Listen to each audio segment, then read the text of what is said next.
Weather Service in Pueblo has issued a severe thunderstorm warning for central El Paso County in east central Colorado until 5:15 p.m.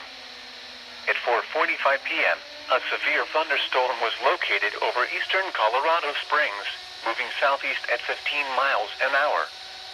Hazard, quarter-size hail. Source, radar indicated. Impact, damage to vehicles is expected. Locations impacted include eastern and southeastern Colorado Springs, Schriever Air Force Base, and Cimarron Hills. For your protection, move to an interior room on the lowest floor of a building.